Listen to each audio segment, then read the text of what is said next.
Richard Ellis here with columnist Bob Robb. Governor Doug Ducey is proposing a billion-dollar state agency, which of course, Bob, you're a huge fan of.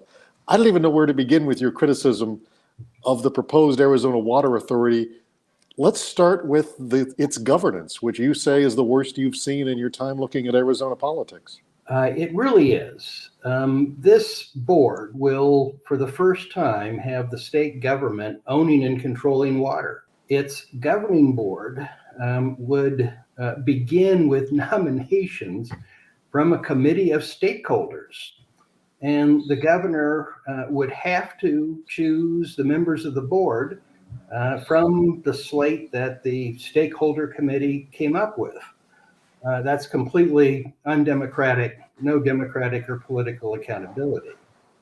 Additionally, there could only be one of 7 voting members or 6 non-public members. The director of the Department of Water Resources would also be a voting member, could come from Maricopa County, and only 2 board members could come from the combination of Maricopa, Pinal, and Pima counties.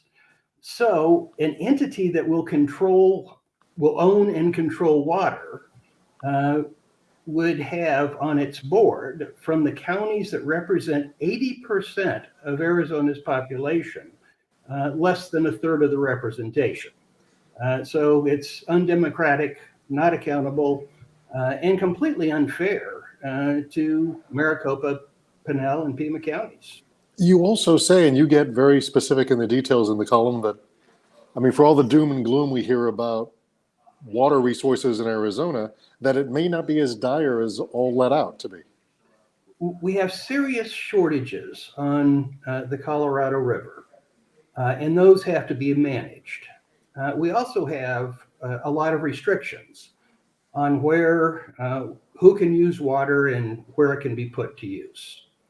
But if you look at our situation holistically, look at all water from all sources for all purposes, it's pretty clear that for a considerable period of time, that can be managed through conservation and expanding water markets. There's a lot more room for conservation even within the developed urban areas. And we have just scratched the surface of expanding the ability to sell water from where there is a right to use it to where there's a dramatic need for it. And we need to fully explore those options, conservation and expanding water markets, before we get into big dollar augmentation projects, much less a new role for state government that is unnecessary and needless. I would say you've been throwing cold water on this proposal, but we're supposed to conserve that. But interesting analysis as always, Bob. Thank you.